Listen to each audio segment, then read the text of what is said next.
从沙井地铁口出来，最抢眼的就是这几栋烂尾楼。这些烂尾楼的背后有涉港背景的黑社会组织，还有政府官员受贿落马的故事。他们无疑是深圳最富有传奇色彩的烂尾楼。他们背后的故事令人不寒而栗。故事还要从早年的大桃港开始说起。深圳离香港最近的区是宝安区，沙井位于宝安区。因为独特的地理位置，沙井跟香港文化和习俗很接近。上世纪50、60年代，由于生活艰苦，部分沙井青年开始划船偷渡去香港，由此出现了第一次的沙井偷渡期。当时很多沙井人成功偷渡到了香港，并且成为香港永久居民。那时候有一种说法，说只要逃到沙井，就意味着偷渡到香港就成功了大半。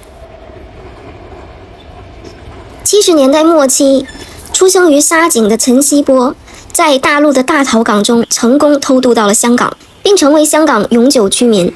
之后，他加入了香港黑社会组织新义安，并成为了该组织的高级打手，称双花红棍。上世纪80年代中后期，他看到北边的深圳老家商机无限，于是越过深圳河开枝散叶，创立了飞鹰帮，仿照新义安的模式发展。1991年底，飞鹰帮在深圳警方反黑青帮行动中被打掉，陈锡波逃回香港，转为幕后操控。由此就引出了这些烂尾楼背后的人物陈尧东。陈尧东是陈锡波的侄子，在叔叔的扶持下，成立了沙井新义安组织，并且逐渐做大成势。根据中国新闻周刊，陈尧东出生于沙井豪四村，在家里排行老5。因为他小的时候听力不好，所以他母亲叫他为龙仔。他早早辍学，在街头打混。据说彼时的宝安江湖很是热闹，风起云涌，枭雄聚会。陈尧东性格沉稳，下手彪悍，很快在江湖上打响名堂。在砍伤了飞鸿帮大哥之后，一战成名，由此龙仔成为了江湖上的龙哥。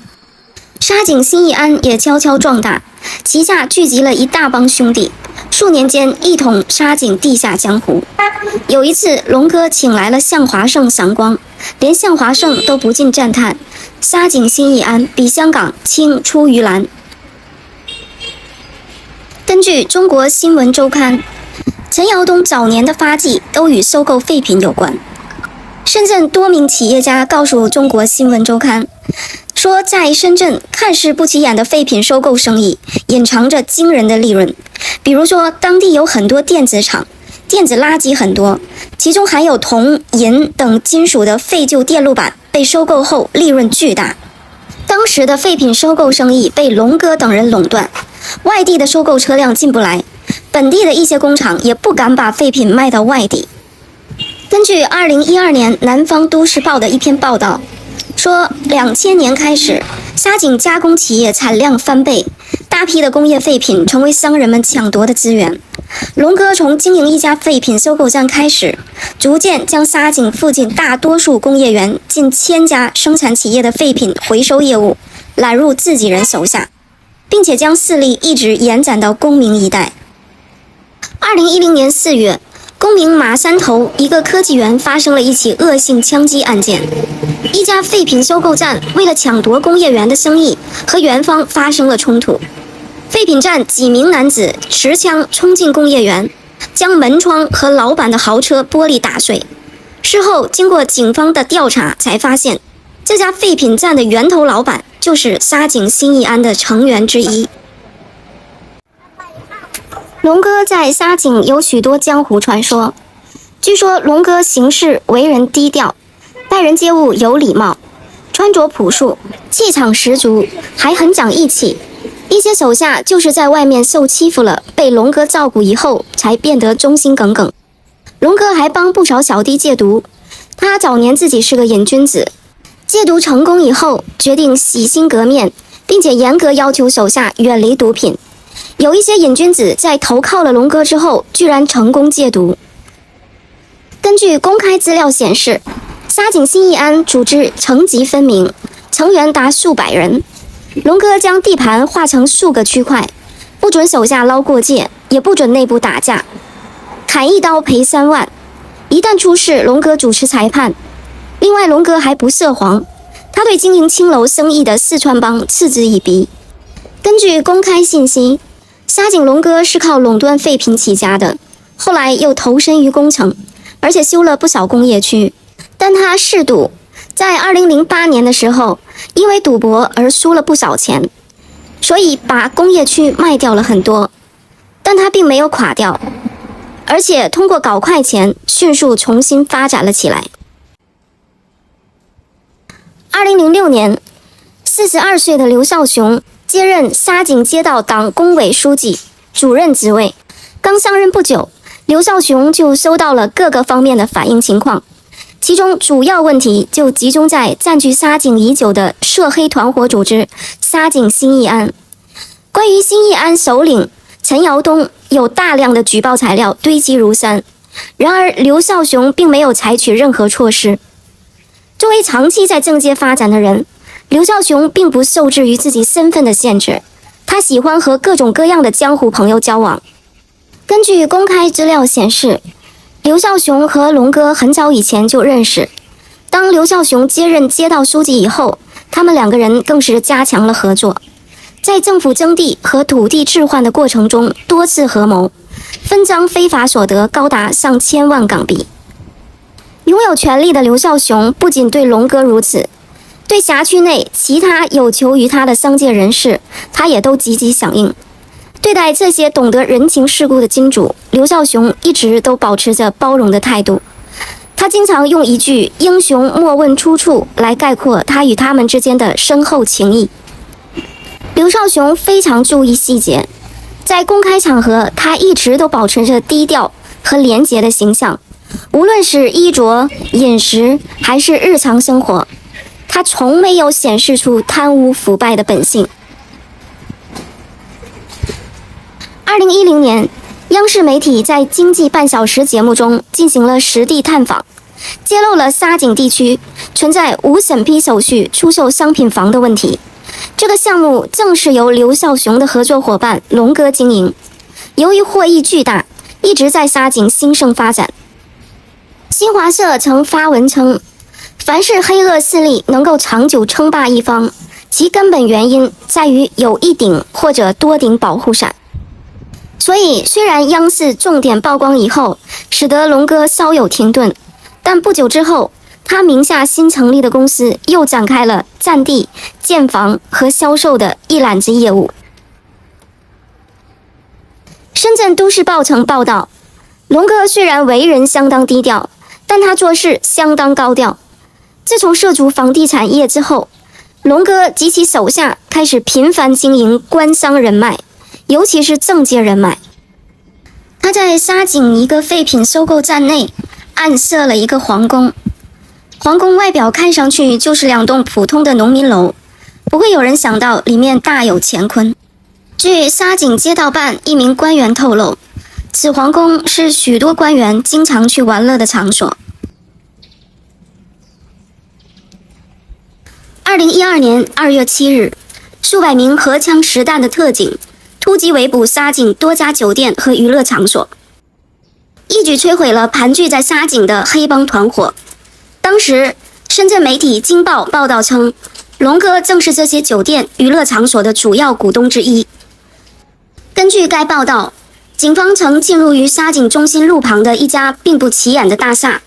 对大厦内的一个商务宾馆901室进行了搜查，搜出大批翡翠玉器珍玩，最后动用了大量的警力，装了4辆大货车，才将所有珍玩运走。据说陈尧东此前已经收到了风声，并且曾经逃往香港。到了香港没过多久，他以为这件事情风头已过，又悄悄返回了深圳。其实这是警方在欲擒故纵。回到深圳以后，陈尧东又感觉到风声不对，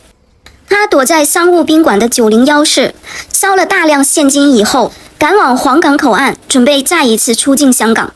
可就是在这个时候，陈尧东在口岸被警方当场抓获。据说被抓之时，陈尧东还试图以2000万贿赂民警放过他，但是遭到了民警的拒绝。陈尧东被抓，这个消息风声并没有走漏，他手下的人也并不知道他的去向。警方不动声色地观察着这个黑社会团体的一举一动，直到2012年2月7日，特警突击围捕。同年3月22日，深圳市公安局对外通报，深圳警方近日摧毁香港黑社会组织新义安成员在深圳市宝安区建立的号称沙井新义安的黑社会性质组织，先后抓获了组织头目陈尧东及骨干成员102人，其中逮捕80人，刑事拘留22人，缴获枪支4支，扣押冻结涉案资产数亿元。警方还查封了其位于沙井博港水库的一处在建豪华联排别墅。根据当地人说，水库以及用地都是属于国有土地，因为龙哥在沙井当时势力很大，有人就将水库内的山头以赠与的形式给他使用。龙哥又回赠位于宝安的一栋别墅和一辆保时捷越野车。据说这几栋别墅内部非常豪华，是请国外设计师设计的，里面有 KTV， 有大型赌场、桑拿、健身房、游戏机室等等设施一应俱全。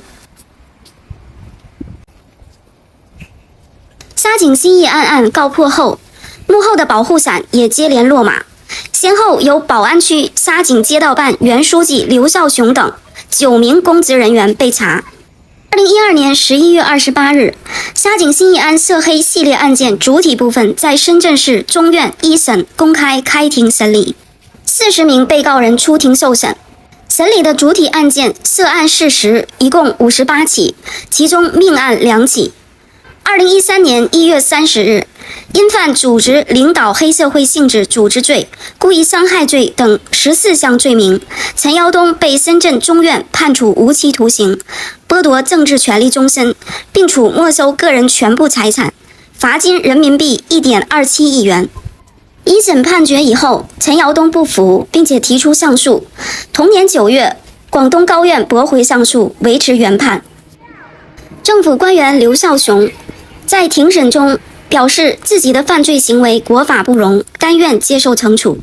经法院查明，刘少雄纵容黑社会性质组织，并且接受贿赂，总计港币1320万元，人民币645万元。法院以受贿罪、纵容黑社会性质组织罪数罪并罚，判处他死刑，缓期2年执行，并且剥夺政治权利终身，没收个人全部财产。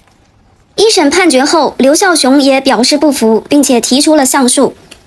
经过2审后，他的刑期由10缓改判为无期徒刑，理由是刘少雄在被抓前主动将陈尧东汇送的1000万港元上缴至廉政账户，虽然不构成自首，但是有悔罪表现，故依法从轻处罚。根据网络公开消息，2014年4月，陈尧东在广东英德监狱服刑。2016年4月25日，被送往天津市监狱改造，从事缝纫劳作。2017年12月18日，天津市监狱以罪犯陈尧东能在服刑期间能够认真悔罪、服从管理、自觉遵守法律法规以及兼规兼纪，积极参加思想文化职业技术学习，努力完成劳动任务，多次获得监狱奖励为由，建议对罪犯陈尧东予以减刑。